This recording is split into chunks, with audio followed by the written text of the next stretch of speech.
Chris is the CEO of H2 Energy Group, and they do green hydrogen from biomass, which is an interesting phrase that I've actually never heard out of anyone else. So, welcome to the podcast, Chris. Thank you, Peter. It's nice to be here. Thank you so much for the invite. It is my pleasure. So, green hydrogen from biomass, green hydrogen is a huge area. We know that. We hear people doing it from renewables like wind and solar and other things using electrolyzers. Can you explain how you got into doing this with biomass and why it's different? Absolutely. I'm just to get this out in front, right out of on the front end of the conversation here. I'm a recovering hydrocarbon producer. Started out in the coal industry and moved into oil and gas and made the transition back in 2014. We started working with a company that I was the first outside investor in back in 2009. And they were making hydrogen rich syngas from woody biomass. And we dug in on that a little bit from an electricity production perspective, not from a pure hydrogen perspective. And just in case everybody's forgotten, because it has become such a common term now, green hydrogen, there were no conversations in 2015 about green hydrogen, period. Nobody had it wasn't even a consideration. But we started looking at it, and it made sense that this could actually be the transition fuel that takes us away from diesel and natural gas and fossil in general. And we did a pretty deep dive. And one more thing I need to clarify, I'm the founder and chairman of the company. Our CEO is a gentleman named Jim McGinley. And Jim I'm so proud to have him as part of our company. I want to be sure that he gets the notoriety that he deserves. Jim came on board with me and helped me pull this thing together into a coherent model. And in the interim, we've added a couple of different facets to our tech crew who have really pulled this whole thing together. And the short story is we take woody biomass, doesn't necessarily have to be woody biomass. Woody biomass is essentially any kind of, if you go out into a plantation where they grow trees for a specific market, they will have what's called residual or slash. It's the residue when they go out and cut the tree. They only take about half the tree. They usually leave the rest of it laying on the ground. And if you're in any kind of sustainable focus as an individual or as an entity, leaving that stuff on the ground is worse than just piling it up and burning it. Because as it lays there and decomposes, it gives off two really bad things. One is SOx and the other is NOx. And they're exponentially worse than CO2. It's 20, 40 times worse than CO2. So our idea was if we pick all that slash up and bring it in and process it and use it to generate initially electricity, but the more we started looking at it as a transportation fuel, I was introduced to a couple of people here in Tennessee who were involved in a company that I'll go to in just a second. But the takeaway was that it was their idea that green hydrogen would be the perfect medium to act as a fuel for heavy transport. So we went in and did some analysis of the technology. We went out to the market to find out what we had to do to clean up our syngas. In our process, we put woody biomass in essentially a tube that operates at about 1100 C, very hot process. Inside that tube, it's a thermolytic process that decomposes. We don't burn anything. It's an oxygen-free environment. So by definition, there's no combustion. We create a hydrogen-rich syngas that's about 40% hydrogen, 10% CO, 10% CO2, and 10% methane. We take that out the end of the system, and we had to find a way to process that hydrogen-rich syngas into pure. It turns out that the way all hydrogen is made today, or all gray hydrogen is made today, is a process called steam methane reformation. Steam methane reformation is essentially superheated water that works with a catalyst to produce hydrogen, pure hydrogen. that's essentially what we do in our process. We call our process fast pyrolysis, high yield fast pyrolysis with water gas shift, which is this essentially steam methane reformation. And that takes us to about 86% hydrogen by volume. So we convert the CO in our system into hydrogen. And then we run that through a pressure swing adsorption system, which purifies the hydrogen and gets us up to 4 nines or 5 nines, depending on the customer's end requirement. But the short scenario here is we take woody biomass, we run it through a really hot chamber. We don't start any combustion at all. It just decomposes the cellulosic fibers of the product and turns it into a syngas that just happens to be really hydrogen rich. We then clean that hydrogen steam stream up and turn it into pure hydrogen. And it is literally just that simple. The whole process from loading to coming out the end of the system is about 2.5 minutes long. So we can do this at scale. And that's been a bit of our issue. Out in California today, we're planning on building our first facility. The entire state of California, for transportation purposes, only uses about 8,400 kilograms a day. My smallest facility that I can be economic in my production numbers is 10,000 kilograms a day. So out of the gate, we're going to produce more than the entire state is already using. And that's been a bit of a holdback for us, or a gating item to get out into the market. But the other side of our business model is our production costs are so low that we can actually be competitive with gray hydrogen. And just in the market today, the world hydrogen market for as an industrial gas is a little bit more than 100 million tons a year. 96% of that is gray hydrogen. So enormous amount by volume of the world production is gray hydrogen. That is generally around $1.80 to $2.25 a kilogram in production cost. I'm competitive in my production cost at that number today. And so we've got access to that market. It's just a matter of getting that end customer to understand that green hydrogen is essentially chemically identical to fossil-based hydrogen. It's just a bit of a stretch in most people's mind to make the transition from natural gas to biomass derived hydrogen with pyrolysis. It's hard to conceptualize that it's the same thing, but it is growing so quickly.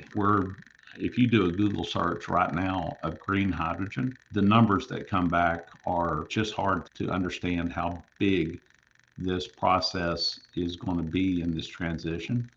And I told a bunch of people, I've been involved in hydrocarbons for a long time. And in hydrocarbons, there's a constant super cycle where your prices are really high at one point, really low at another point, and you're just trying to survive in between the highs and lows. In this market that we're moving into now, we're out in a position that I, as an individual, have never been in, where we've got the low cost product and we're soliciting an enormous market, and a market with new industry tie-ins every day. One of them I mentioned on another call this morning was in the steel industry, and they're trying to decarbonize steel production, and it's called a DRI process, and they use hydrogen instead of coal in that process, but the numbers that they require are just unimaginable numbers, 1.5 million kilograms a day of green hydrogen, and there is no way to do that currently. We hope to get there, but from our perspective, that's a 10-year program just to do that one system. And there's probably 20 companies in this space that are wanting to do that transition now. So that's just one industry. Our primary focus today is on heavy transport, even more specifically, heavy trucks. And the company I started working with years ago, and I hate to say this, but it was a company called Nikola Motors. Nikola, in my opinion, and the founder at the time was a gentleman named Trevor Milton. And Trevor's original support came from Tennessee, where I live, in Chattanooga, in the Nashville area. His first real outside investors were found, and they were part of the company until Trevor walked away or was asked to leave. But end of the day, he started a conversation on heavy transport and more specifically hydrogen fuel cell vehicles as part of that I don't think would have started or would not have been kickstarted like it was if it had not been for Trevor. Now, he did some things that I don't agree with and could not participate with. So we we couldn't figure out how you could possibly solve 100 industry-wide issues in one company when you've got monster companies all over the world who have not been able to do it. So we pulled back and said, let's look and see who else is out here in the space. And it turns out that there's a bunch of well-known companies: Toyota, Hyundai, Daimler, which is controls a couple of big trucking companies here in the U.S. Hyundai, the company that we ended up out of the gate with, is a company called Hyzon Motors. And Hyzon has had some success in China and are part of a larger or a spinoff of a larger fuel cell company called Horizon Fuel Cells. And they've produced and delivered over 1 million fuel cells worldwide. So we thought that they had a pretty significant market advantage and were planning on producing here in the States, which was also fairly compelling for us. Being a US company, we wanted to participate with a US based manufacturer if possible. The only other guy at the table at the time was Nikola. We couldn't do that. So we negotiated an arrangement with Hyzon Motors, and that's where we are today. But we've also moved out to everybody in the space, specifically fuel jobbers who are trying to get the infrastructure portion of this issue in hand. And nobody's really been able to do that yet. So we stepped in and said, look, this makes sense for us as low cost producers. We use a fairly readily available feedstock source, which is biomass in the state of California and along I-5 in general, which is where our first market focus is. They've been having some horrific wildfire issues. And those issues were caused by lack of forestry management programs. And the governor of California and a group called CAL FIRE that he initiated have set up programs that are in place to mitigate those issues.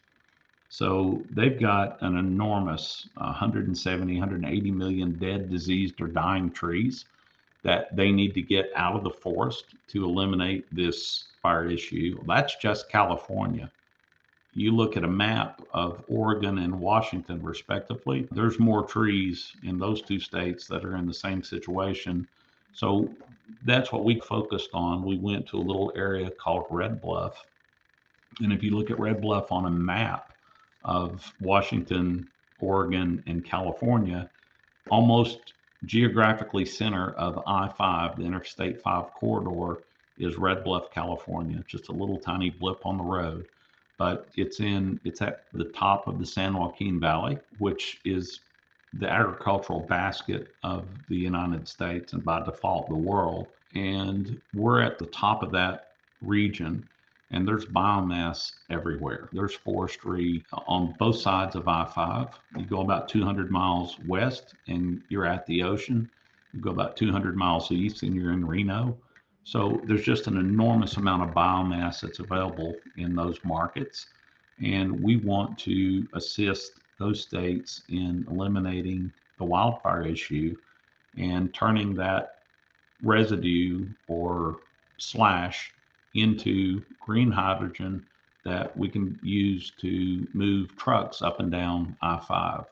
And you don't generally think about it demographically, but that's the second largest population concentration in the United States is up and down I-5, and essentially from Seattle, Vancouver, all the way down to San Diego, Tijuana. It's just an enormous amount of folks that we'll have access to along I-5. And our idea is that we put our production facility at Red Bluff. with one distribution point, one refueling station. We go south down to Fireball, which is at the Fresno exit. It's about 320 miles south. Then we go another 318 miles south to Carlsbad, California, put a refueling hub there. We go north to Cottage Grove, Oregon, and then further north to Everett, Washington, with refueling or distribution hubs. And if you look at that on a map, that you can go essentially 200 miles west, you get to the ocean. You go 200 miles east, as I said, and you can go as far in as Reno. And you've got all of that population, concentrated population up and down I-5. There's about 10,000 trucks a day, heavy Class 8 trucks running up and down I-5. So there's our first market. And the question was, do you put the infrastructure in first, or do you build the trucks? So you're back at the old chicken and egg scenario, right? Nobody wants to build the trucks until there's infrastructure in place. Nobody wants to build the infrastructure until trucks are being manufactured. So we went in and started talking to all these guys and asked the question, when are the trucks going to be on the road? And we found out that Toyota already has trucks in the port of LA doing a process called yard dogs, where they move the big containers around. They don't ever bring them out on the roadways, but they do move them around the yard. And if you've ever seen the port of LA, it's just massive. And they use Toyota fuel cell trucks to move a bunch of that around. Now Hyundai is involved. They've actually had a couple of trucks on the road. Nikola has their tray. It's what they're calling their truck. They have actually done some road work here in the United States.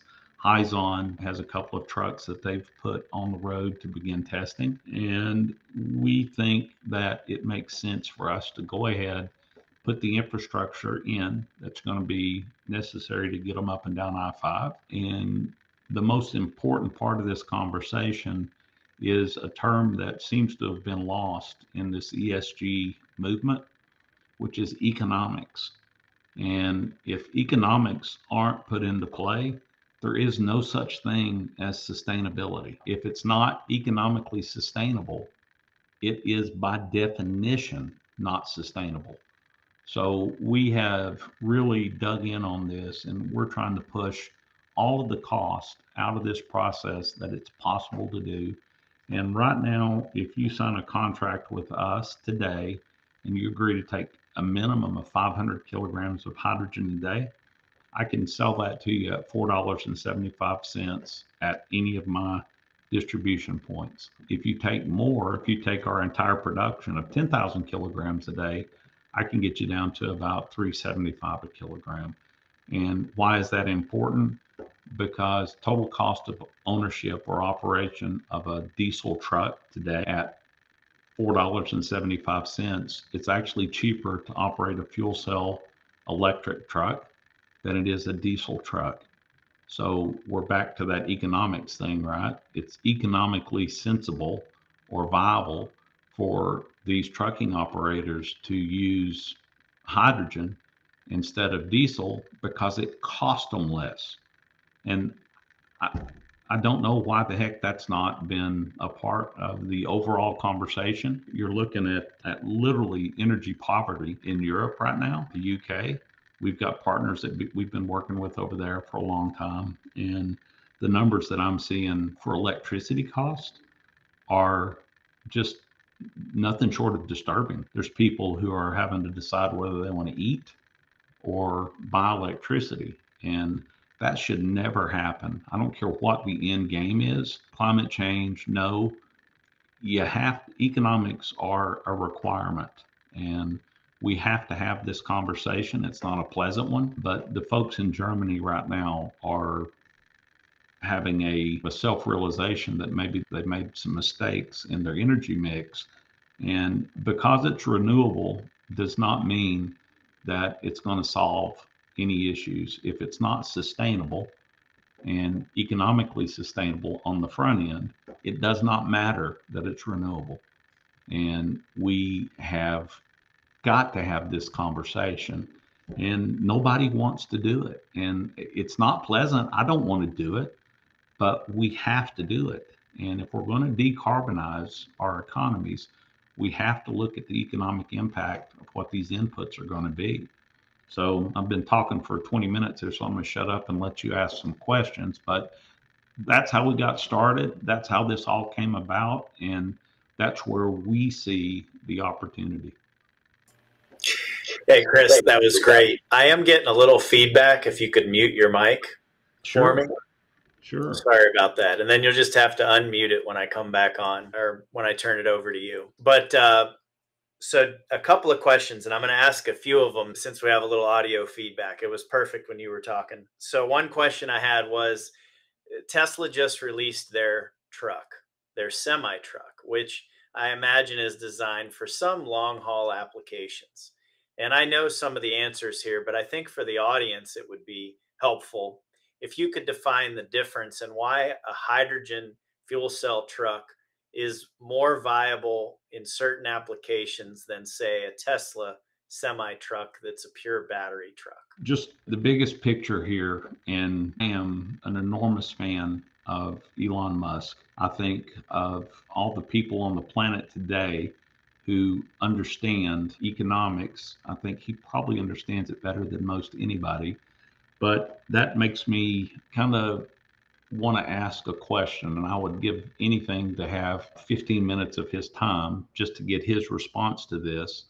But the question is, if you look at the charging infrastructure that you have to have in place for, I saw an article the other day that said it's essentially each truck requires the charging infrastructure of a small town. I told you a minute ago, there's 10,000 trucks run up and down I-5 every day. How is it possible to put the charging infrastructure in place for 10,000 small towns up and down I-5? Just I-5, not the rest of the United States. And we're talking about electrifying everything, right? So from our perspective, I don't think heavy trucks are going to be the solution for long distance transport. I just don't see how you could ever economically have access to electricity and not deny other people access to that same electricity. You're going to have to figure out how to build a lot more charging stations. And if you just do the math that I just said, 10,000 trucks a day, there's not the underlying infrastructure. If you look at these big towers that you see out in the fields everywhere where they've got these high power transmission lines, those transmission lines are essentially pipes, right? You ping a proton or an electron at one end and it moves one 300 to 500 miles. It just kind of runs through that power line, moving one electron at a time until it comes out somewhere down at the end of the line. Those are very specific, capacity oriented. They're just like water pipes or any other kind of transmission medium, right? So you have a predetermined amount of capacity that you cannot exceed. It's just not mechanically possible. So in order to do all the trucks, just the trucks, no cars, nothing else, just the trucks, we would have to put up essentially 10 to 12 times the amount of transmission capacity that we have in the United States by itself. That's not even remotely possible. First of all, I don't know that there's enough copper to do that. That's one. I'm not sure that we have access to all the other minerals and things that are required to do that. That's not even starting the conversation about the batteries that are part of those trucks. Now, I'm not making the argument that there's not a place for these electrical vehicles. I just think that what has been found is light duty down. So last mile delivery of a van or a small truck, absolutely. Amazon, UPS, FedEx, those guys, I can make an argument where they're going back to a base of operations, and you could probably make those numbers work to some degree, not in toto, but you cannot ever tell me that you're going to figure out how to put the charging infrastructure in for all these trucks that are running up and down the interstates. And if you've ever been on an interstate, you've seen these things. And if you get on the major interstates, I-40, I-75, I-95, 5 out in California, it's just unbelievable the amount of truck traffic. That said, we are by definition, it's a fuel cell electric vehicle, right? And the idea is that you're storing hydrogen, which is energy, in tanks on board these trucks, and you're running that through essentially a fuel cell that generates an electric charge that goes to a battery that regulates that charge. So we are talking about an electric vehicle. We need to be sure that everybody understands that first. This is an electric vehicle, 100%. It just happens to make its own electricity as it rolls. So that's our first advantage. The second advantage in this space is that those same vehicles have a much greater range. There's a company that just announced opening offices here in the US called Quantron, and they're partnered with another company that's very large in this space called Ballard Power Systems. And the combination of their technology and storage technology that Quantron's brought, they're saying they're going to have a 900-mile range. That's a game changer. And I know Nicola said that early on. I'm not sure that they're saying that today. And the guys at Hyzon have told us that they thought 7 to 900 was possible. We built our infrastructure map, logistics, out based on a 500-mile range. If you've got a 900-mile range, it's game over for diesel. There's no chance that we won't be more economic than diesel, especially at these crazy prices that diesel's being traded at today. We're much more economic today than diesel. Electricity rates are something else that nobody is really talking about. And everybody's saying, well, we can just put solar here, we can put wind here. The problem is our economy runs 24/7. We're not an intermittent economy. No industrialized nation can operate on intermittent power. And we cannot make this transition just on heavy transport by itself, just trucks, not the other modes of heavy transport.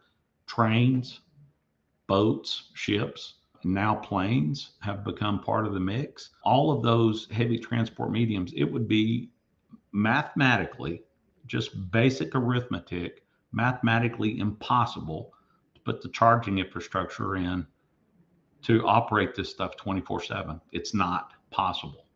And I would love to ask Elon that question, show me how you're going to do this and where all of these metals are going to come from to make this transition happen. I don't think he can. I think he has a really good grasp on the engineering side of things, but I don't think he understands the backside of it, the mining and the implications that are in place there. So that's where we see the opportunity that hydrogen presents as a differentiator between electric and diesel. But I just want to be sure that everybody understands that what we're talking about is an EV. And in my opinion, we've already conceded the light duty market, as I said, which is the little Amazon delivery vans, FedEx, UPS type trucks, down to personal vehicles. I think that's a brilliant application for battery electric vehicles. And we're not going to try to get in that space at all. We want to stick with just the heavy transport application. And that's the focus that we're on. So we will give Mr. Musk the rest of that market, but we would like to focus in on hydrogen as the choice of transition fuels instead of electric.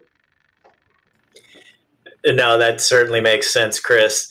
And so EV, or let's say battery electric vehicle versus fuel cell electric vehicles, one sort of choice to make. And then another choice you hear a lot is, are we going to have gaseous hydrogen or are we going to have liquid hydrogen? We've actually got a third choice now, and you focused on what most of the world sees, but there's new solid state storage called hydrides. And that's where we see near term as the storage choice for our own site production. But for transport, we're absolutely pursuing gaseous. And there's a host of reasons, but the primary reasons are that's what's out there, right? That's what's being done in the market. The guys in California, True Zero, are part of First Element Fuels. They have a bunch of stations up and running right now for light duty, for cars, trucks. Cars are really the only thing that are out there on the market today. But those guys are pursuing gaseous distribution. And it's literally just a factor of cost. It costs a lot of money to turn hydrogen into a liquid form. You've got to get down 40 or 50 degrees Celsius above true zero. And that's a very difficult thing to do economically. So we think compression, and there has been a lot of advances, a lot of the companies, and we're spending, Don Turner, our COO, is spending half of his day vetting these different technologies. He's the one that's pushed us towards the metal hydrides for our production facilities. But end of the day, we have to be able to distribute from our production facilities to our distribution hubs. And the only way that we've found economically to do that is gaseous. The big boys in the space, Lindy, they've got billions of dollars to deploy. So they're going to continue to do the liquid. Daimler is pursuing a liquid solution for their trucks in Europe. But end of the day, my prediction is that we become non-gaseous for transport, and that's the way it's all done now, by and large. There are some enormous ships that are transporting, and they're transporting as liquid. There's some, I've seen Lindy and Air Liquide running trucks up and down the interstate. You'll see hydrogen on the tags of those trucks, and you'll see steam coming out of the top. That is a liquid transport, but that's billions of dollars of infrastructure to be put in place. It's just not doable on a grand scale. Whereas Numinescer, there's probably 15 companies that are in the compression business, and they're all about making it more economic. And I hate to sound like a broken record and keep banging on this economics thing, but it really does matter. Economics do matter. And that's what we're having to focus on. So we think gaseous is at least the next 20, 25 years is going to be the way to go. We hope that there's some advances in solid state storage. We're working with a couple of companies who have some novel ideas about the technology, but to see it actually operate, which is what we're all about, it needs to work. It can't be hypothetical or demonstration, table-sized demonstration. It needs to have been deployed, and we can actually account for the economics that are involved in that process. No, very cool. And I'll remember after the call, I have an introduction to make on the liquid hydrogen side. I've seen liquid work in a couple of applications of you, as you have mentioned, but there have been some interesting technological advances. And so Excellent. definitely want to make some connections here. In the end, that's why we do the podcast, is for making connections with people. So that'll be a good opportunity. Wanted to ask you about hydrogen to ammonia. You already mentioned hydrogen to steel. There was an article out in Time magazine that referenced 4 essential things that we need for a modern economy. And I love that article because it all makes the realization that we need high temperature, some sort of high temperature fuel or combustion in order to power our modern economy. We can't just think about the electric grid. So they mentioned steel, cement, ammonia, and plastic. If you don't have a solution for those, you don't have decarbonization. So I know hydrogen can be then turned into ammonia, and it can also be used, as you mentioned, in steel.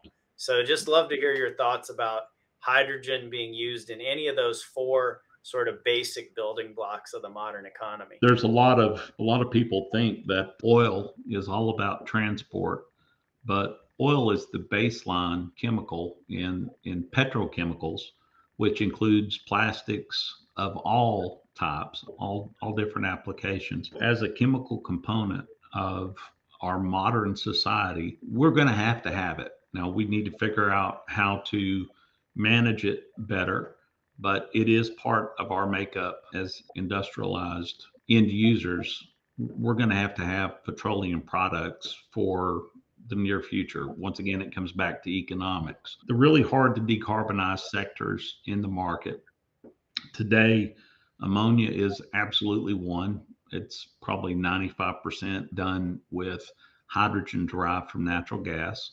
Fertilizer is another massive market that has to be decarbonized. They also use enormous amounts of natural gas and ammonia to make the fertilizer, ammonium nitrate. Steel is another, cement is another, all those things, and refineries. We're working right now on a bid for just an enormous refinery where they're going to be essentially taking trans fatty acids, an esterization process, and converting those into renewable diesel.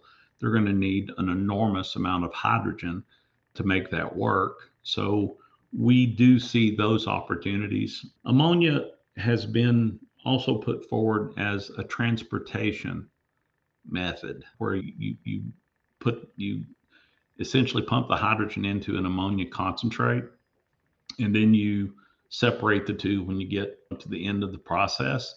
The problem that we run into that and methanol in general is you think an oil spill is bad out in the ocean. If you dump that out into the ocean, it would be much worse from an environmental perspective than any hydrocarbon could ever imagine to be. So we're not proponents of methanol. I don't understand, once again, the economics of that opportunity. We've talked with a bunch of folks in that space, specifically in the shipping industry. One of the groups that we worked with in Tasmania are doing that for the largest shipping company in the world. And of the TCU, the big monster ships, containerized transports, and they have made that transition. They're putting their money on essentially methanol, or better look, it's just essentially ammonia and hydrogen application. We just don't think, once again, economics are going to allow that to play out. We think that the guys that are making the transition to what you alluded to, we have seen some interesting business models for liquid hydrogen in shipping.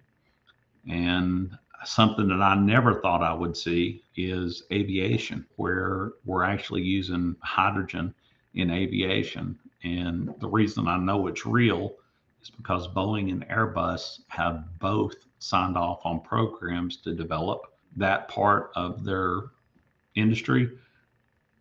If they didn't think it was real, they would not put their money into that space. So they think that aviation is going to be part of the equation. I had back in 2015, that was not something we even considered. It was industrial gas, transition to diesel, maybe eliminate some natural gas uses in ammonia, fertilizer, maybe even in some heat instances. But I never imagined aviation as an opportunity. And if you look at it as a hard to decarbonize sector, our approach was to go to the airports, all the airports in the world, and just say, get rid of all the diesel, the natural gas infrastructure that you've got on the ground, the little tugs that move the planes, the little tugs that pull your luggage when they're moving it from the airport to the airplane, the buses that move you around. We thought that would be a good way for these guys to decarbonize. But Airbus and Boeing both seem to be of the opinion that aviation, as using hydrogen as a fuel, makes economic sense. So we're going to defer to them. But there's several other industries that are going to have to work through this decarbonization process. One of them is power production in general. We've had a couple of conversations with some utilities who want to use hydrogen. And recently in the news, you've surely seen where Germany was talking about maybe using hydrogen instead of natural gas. We don't think that's viable. I can't make the economic argument work in any capacity. And I don't care how cheap you make the hydrogen, it just is not economic ever. And while we think there are opportunities, especially when you're paying electricity rates as high as they are, you could use hydrogen in a fuel cell to make electricity. and do it for about where they are today. But we don't think where they are today is economically sustainable. So we think you need to pull back and look at it, maybe just using it. I don't know if have you seen the news about Cummins and their internal combustion engine? Have They seen it. I've also seen news from GE and Mitsubishi talking about burning hydrogen blends in their gas turbines for that's electricity generation. in our process. We are a standalone facility. We generate our own electricity. We don't connect to the grid anywhere. So our underlying technology, that's what it's being used for, is to generate electricity. They're using it in an internal combustion engine, a Caterpillar genset, traditional natural gas genset, but it's low carbon at best. It's not carbon neutral or carbon negative. We can't participate in that application. But when you put it in a highly efficient turbine, Caterpillar, Kawasaki, Mitsubishi, Siemens, GE, list goes on, Capstone, there are opportunities for our hydrogen to be deployed in that application. And that's what we're doing. So we put up a 10,000 kilogram a day production facility. We're also installing 7.2 megawatts of electricity production capacity to operate that facility, but we're not connecting to the grid. It's a standalone island operation. We're not going to take electricity away from schools, homes to make our hydrogen. We're going to generate our own electricity, and we do it very economically.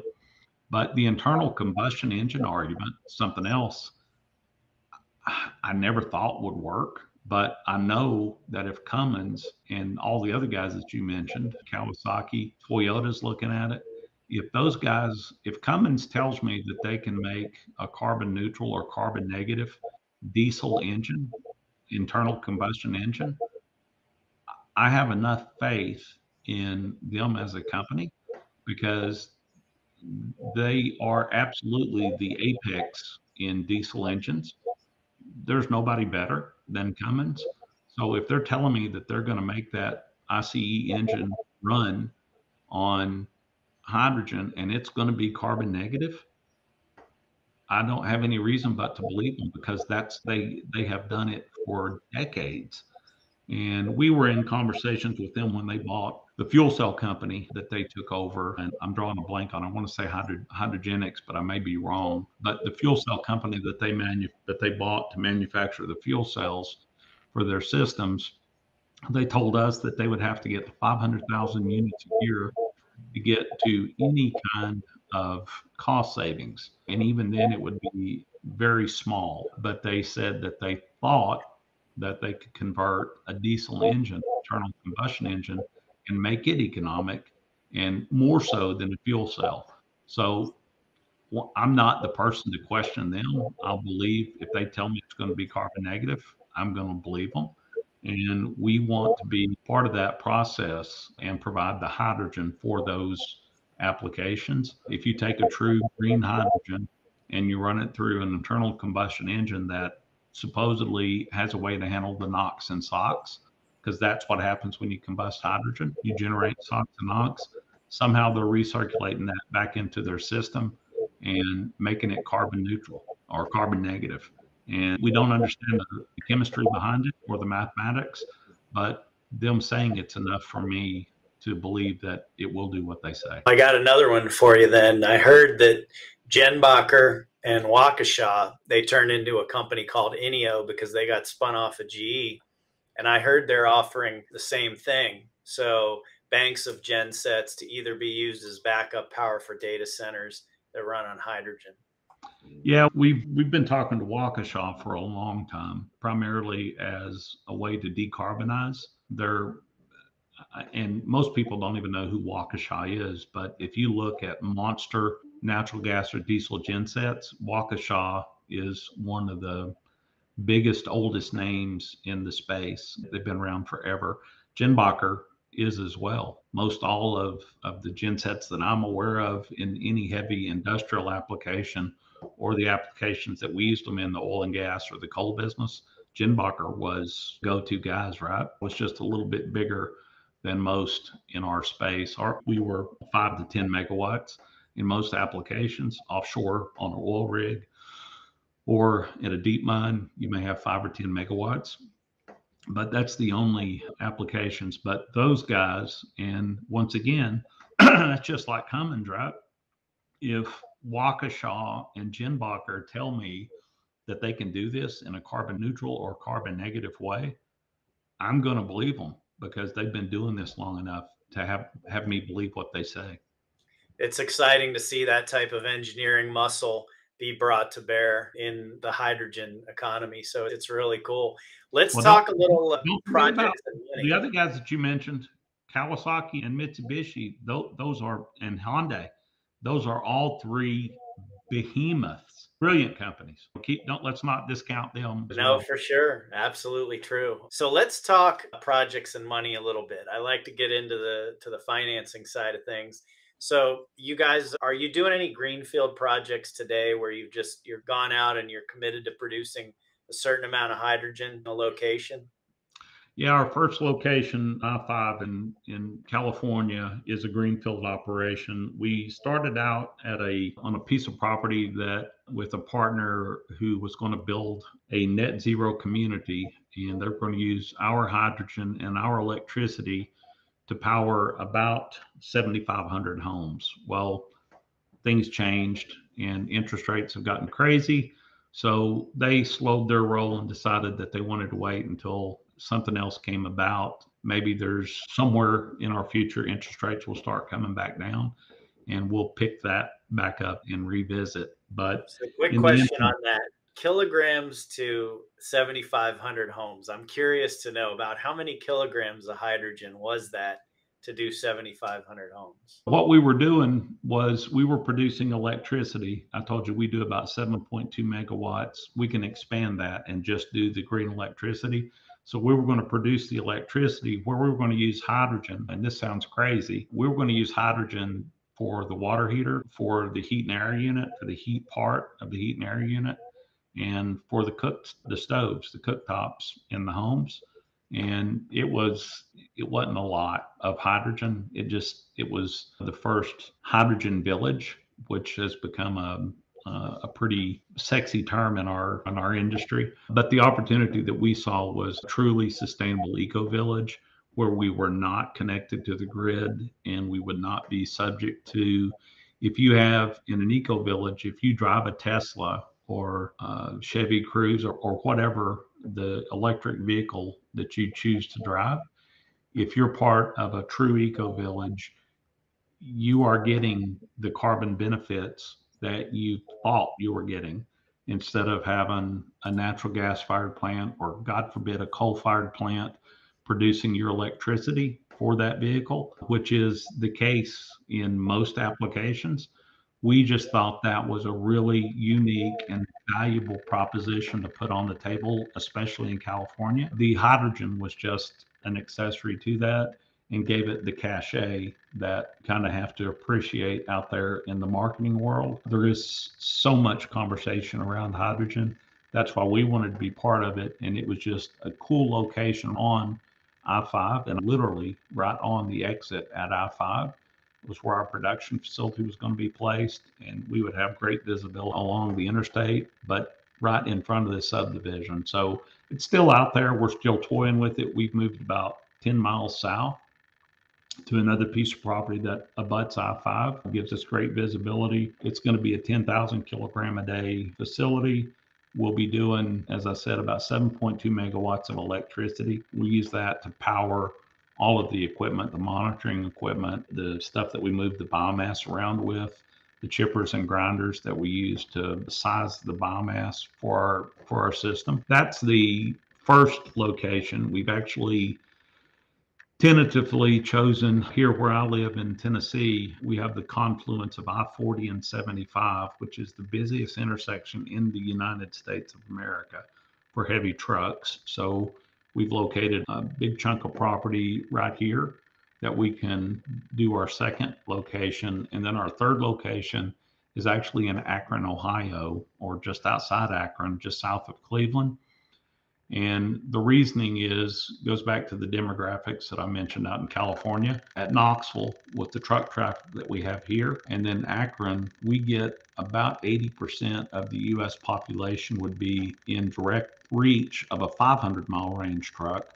If Quantron's truck or Hyzon are able to get to the 900, or Nikola, any of those guys are able to get to the 900-mile range, we've essentially got the entire United States available to us to distribute hydrogen over from 3 locations. We've got 16 locations planned, and it's just a logistics map of where truck traffic exists today, and 85 different distribution points that theoretically should get us to about 90% of the population. The population that we would not be addressing initially is Alaska and Hawaii. And that's short-sighted on our parts because both of those locales have the highest cost utilities in the United States. We just don't have anybody in those 2 locales to assist, and you have to have local folks to make this happen. Our CEO lives out in California. I'm here in Tennessee, and the rest of my team is up in Chicago. So they've got the tie between Chicago and New York via Cleveland. And then our offices are actually based in Austin, Texas. And they've got their own set of issues in Texas that we're trying to work through right now with ERCOT. But we do have one caveat. We have to be close to biomass. And we do want to use, wherever possible, existing biomass supplies. But that said, biomass is a commodity. And just in the last 10 years, I've watched biomass prices go from $70, $80 a ton for a pelletized biomass supply to Japan or Europe, where they use a lot of it. Most recently, the last rates that I saw were $186 a ton for pelletized biomass shipment to Japan. We can't participate in anything like that. So once we work through all of the forestry refuse or slash through CAL FIRE or Oregon, Washington, whatever they call their organizations, that's a defined amount of biomass that will be available to us, and it will eventually go away.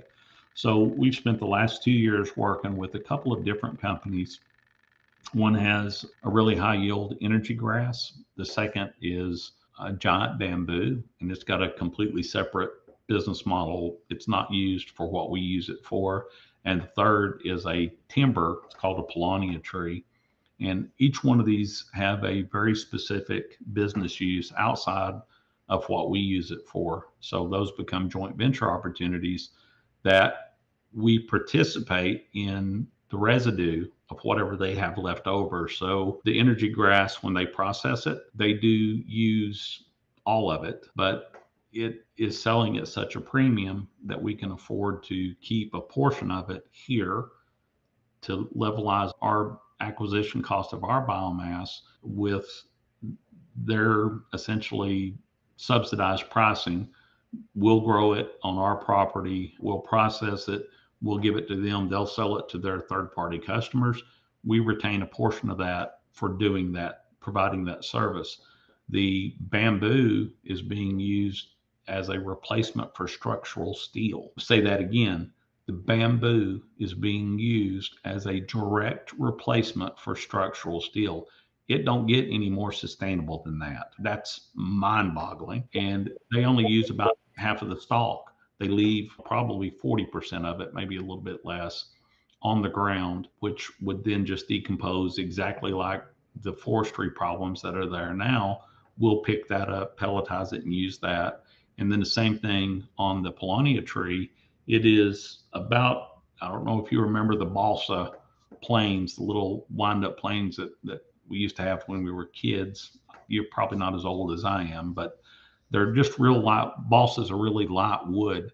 This Paulownia is just like that, but instead of balsa being very brittle and easy to break, the Paulownia tree is stronger than oak. It's insane. It's really light, but it's just a very dense, strong wood. And we'll use the residue from that process. So they'll take their lumber ship it to the Far East. That's their market. And it's used in furniture and home construction there because it's light and strong. We'll take the residue, pelletize it, and use it in our system. So we've got the actual term that's being used in our industry segment now is circularity, and circular by nature in that our biomass is completely sustainable and, more importantly, renewable.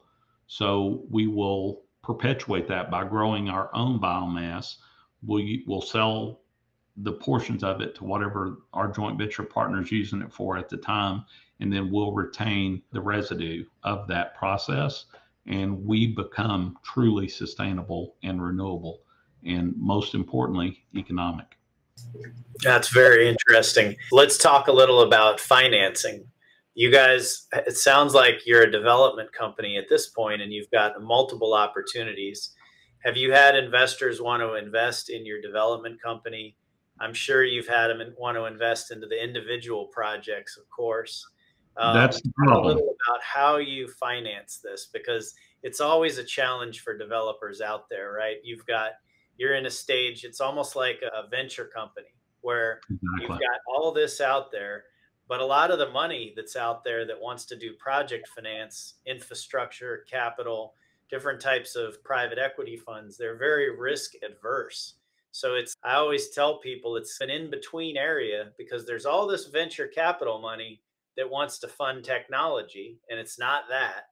And there's all this private equity and infrastructure money that wants to fund projects that are at FID, and it's not that. So it's an in-betweener. And we talk to a lot of developers and help developers in this area, but would love to hear your thoughts on how do you get these things funded? The issue that we run into always, it is 100% of the time, we're talking with obviously all of the big banks. Our investment banking partners, a company called Castle Placement, and give them their props here. They're a great group of people who actually have a defined mission and are doing their very best to ensure that projects that they work on are impactful and real. I can't say that for everybody else that we work with, but even with that said, the issue always comes back to investment bankers, commercial banks in generally. They want to de-risk everything to the nth degree, and they do it in such a way that it's not economic for the project developer. They also want essentially guaranteed offtake. Now, we're unique in our business model in that because we are the low cost guys in our space, we should be able to garner those offtakes, and we believe that we will be able to do. But we also believe that we need to have the first production facility up and operational, and we want to do that now. We don't want to bring in, we've had a couple of the big guys in this industry in the hydrogen space that have talked to us, but they want control of our company. And I've not worked for anybody else in a long time, and I don't think I actually could do that anymore. So that's not really on the table. We're looking for, and you mentioned the project side, that's how Castle has us working right now, where we're going out and bringing the reality of the market is today there are no heavy trucks on the road, zero. So how do you get an offtake for a product that is not deployed yet? They're never going to deploy those trucks until somebody puts the infrastructure in, right? They can't. So all these guys are going out, they're trying to figure out how to deploy their own technology. And the worst thing that a manufacturer of anything can do is think they understand somebody else's market. And if you want a recipe for disaster, that's it. You think you understand the logistics of moving fuel around. I can tell you it's the best education I ever got was sitting down with the companies, because I had these preconceived notions of how we would move everything around, where we'd put our production facilities. I didn't have a clue. I was completely off base. I had no idea on the underlying logistics of moving and any kind of transportation fuel. So I went to a couple of companies that I've worked with for a long time and asked them to help us figure this out. And I said, where do we need to put our distribution facilities as well as our production facilities to make this thing viable for a worldwide or nationwide rollout of hydrogen as a transportation fuel? So that's how we based it. And we went specifically to California. California has, and hesitate to even say this out loud, but California has LCFS credits, which low carbon fuel standard credits, a little north of $3 a kilogram if you qualify, which we do, for that production credit. But it's actually a distribution credit. So it goes to the hydrogen is actually pumped into the vehicle. That's where that credit is allocated. So that's one of the reasons we chose California. We thought it would enable us to bring one of the big transportation guys to the table. Because if I'm selling you my hydrogen at $3.75 a kilogram and you're getting $3+ LCFS credit for pumping it, you're making more money on a kilogram of my hydrogen than you are on a gallon of diesel, a lot more money. So that's one of the reasons we went that way. But as I'm sure you're aware, President Biden and his DOE staff, the people that he chose, have put together essentially a $3 production credit for green hydrogen. And that credit has essentially changed the game for even our competitors, the guys that do the electrolysis. The most efficient guys that we're aware of out there in the space can make hydrogen, assuming they've got access to affordable electricity. They can make hydrogen for around $6 a kilogram.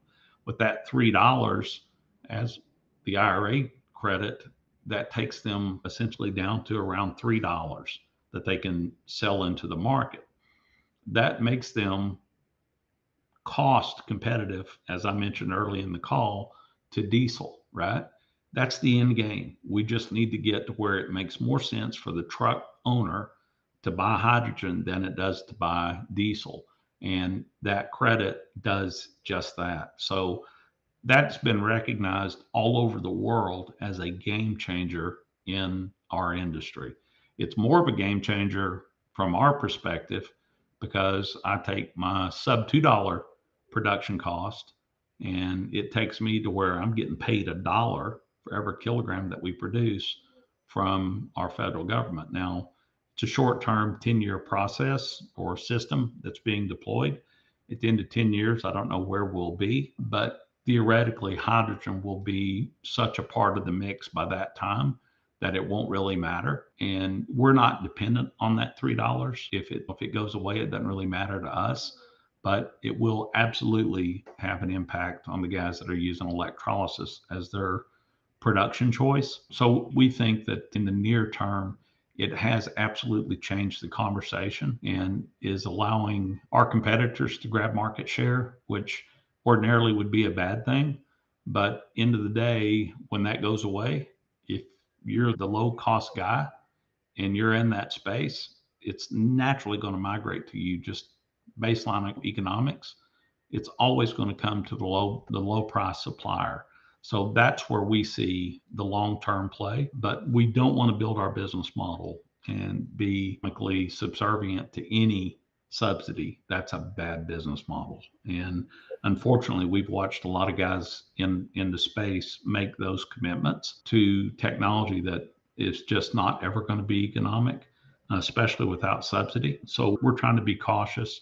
If it's out there, we have a fiduciary responsibility to we do have outside investors and we also have customers, and it will always be my mission to push cost out of everything we're doing to get the dollar cost as low as we can possibly get it so that we can affect this transition.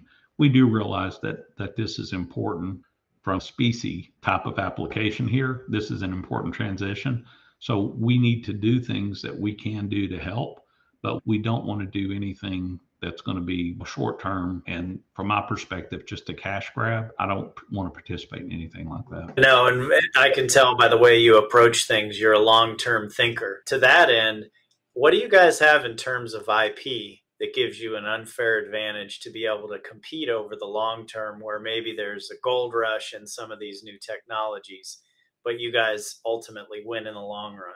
The big thing for us is circularity, right? That's what we're hanging our hat on, is that we're completely sustainable and renewable from that perspective, because we'll grow our own biomass. We're creating our longevity along those lines.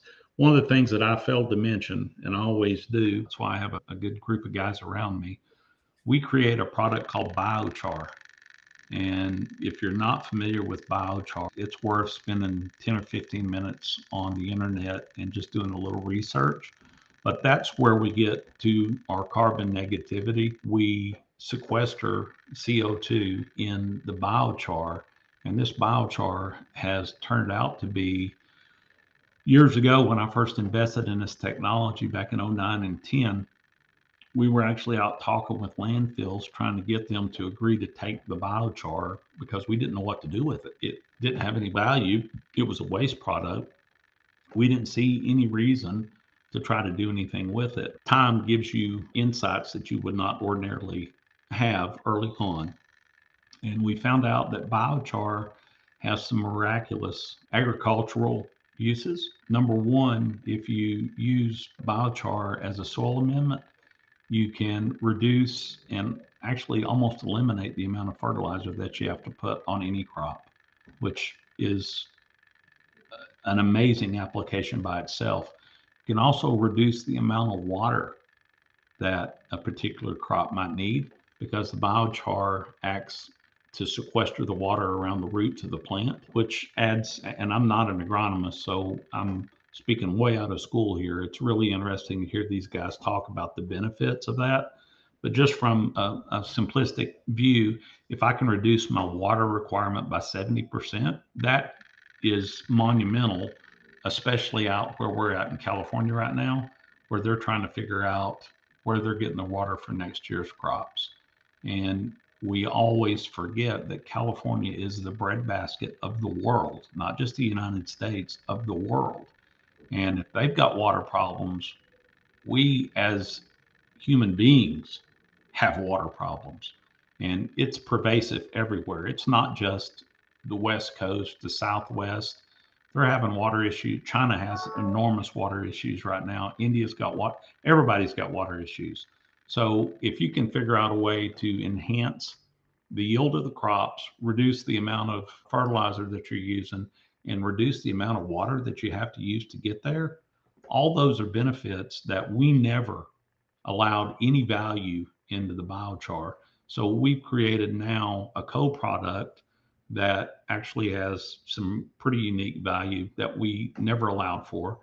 But the most recent two things that have happened in the last 6 months, in Sweden, there's a company that has started using biochar instead of coal in their process of turning iron into steel.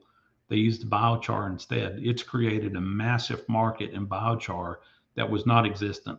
It didn't exist before. Secondarily, a couple of years back, we had a study at the University of Auburn, Alabama, Tennessee, Kentucky, and Northern Iowa, all looked at taking biochar and using it as a supplement to cattle feed. And I'm not saying this is from third parties, that if you add a small percentage, like 10% by volume, biochar to the cows, to a beef cow's feed, it adds 25% body weight to the cow and reduces the amount of CO2 emissions that the cow has from ruminating. The way it digests food, it creates methanogen. That's how it processes. You're feeding it. It obviously has to go somewhere, so it goes up into the atmosphere.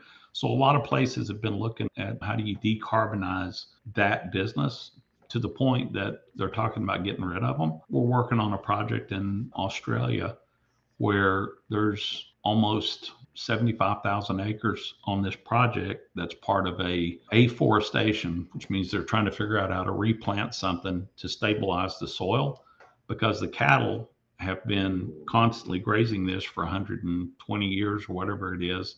And if you've ever been to Australia and you go to the outback, it's a great desert. There's not a lot out there, but it's moving.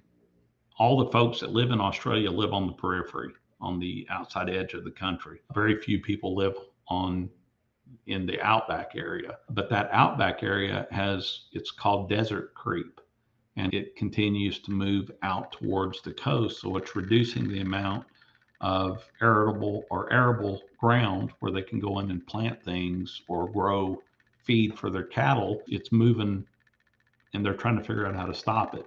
Well, they're doing the same thing in Africa. They're doing the same thing in China.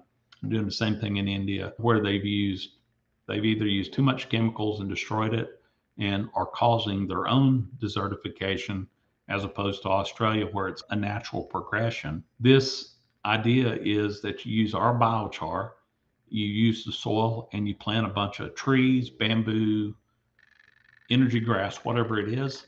That stuff put in place holds and actually can extend the other direction and create a stable soil and eliminate desertification. One of the groups that we're working with in Africa, in Uganda, they're on track by the end of this decade to plant 1 billion trees and to stop the Sahara from moving up into their forest lands and where their agricultural industry are and cattle. It's an important part of that mix. Just once again, maintaining those forested areas, you have to cut out dead, diseased, and dying trees, limbs that fall, all of that. When you're talking about 1 billion of anything, you're talking about a substantial amount of slash. Well, you take that residue slash, use it to generate hydrogen or electricity, and then you take that biochar, you put it back in the ground, and you plant more trees. That is the absolute definition of circular. That's a completely circular economy. And that's where we see this thing going. So we take a completely sustainable and renewable energy crop, we process it in our high yield fast pyrolysis system. We create electricity and hydrogen. Our byproduct, our co-product now is biochar. We use that to go back in and replant, reduce the amount of water, fertilizer, pesticides, all that stuff that we have to use to ensure that we've got our circularity. It's just a perpetual business model. And I've not seen anybody else with anything like what we're proposing. No, that sounds amazing, Chris. We're almost at time here. I think it would be great if you could just leave the audience with whatever you want to leave them with, whether it's a pitch for investors or a pitch for off takers or whatever it is you guys consider highest priority. Anything that you'd like to leave the audience with would be great. We believe that industry will take care of itself. The banks and the end users will eventually find us. It's just economics. But that said, I just think it's really important that everybody that's out there in our space, specifically sustainables and renewable energy, the first thing and the last thing you need to look at are the economics of any project that you're looking at. A lot of the investment banks, and I don't blame them, I'm a capitalist, I believe in making money, but end of the day, the project has to be economically sustainable. And just because you're putting a solar farm or a wind farm or whatever it might be, because you're deploying that technology and you can make a quick lick and get out and go to the next project, that's not helping the problem. And if you want to see the poster child, look at what's going on in Germany right now of what happens when you do those kind of projects. It's just an ugly outcome. So look at the economics of the project. Be sure that it's going to be sustainable from all perspectives, not just from, can I make money in the next 6 months, 12 months on it? Is it going to be long-term sustainable? Because that's the sustainability that matters. The rest of it, and I'm not knocking wind and solar, I think they both have places. I'm fascinated by the idea of tidal power. I think it's just a very unique opportunity. But I do want to ask everybody that's involved in this space to stop and take a minute and consider the sustainable question as part of what you're doing. We really need to work together to try to make this thing better for everybody involved. And you can't just leave out whole continents and not include them in this conversation. and just throwing money at Africa or any of the remote islands where we've done that for decades, it doesn't work. We need to go in and give them access to sustainable, economically affordable electricity and hydrogen everywhere. That should be our end game. That's what we should all be working for, is making this a better deal for everybody, for all of us as humankind, and a better world. And that's what we as a company aspire to. And we appreciate you taking the time to talk to us about what we're doing. Thank you very much, Chris. This has been Chris Headrick from H2 Energy Group, and they are doing some green hydrogen from biomass projects as well as char. And it's really exciting. It brings true circularity to the energy transition. So we invite you guys to look them up and get in touch with Chris. Thanks, everybody.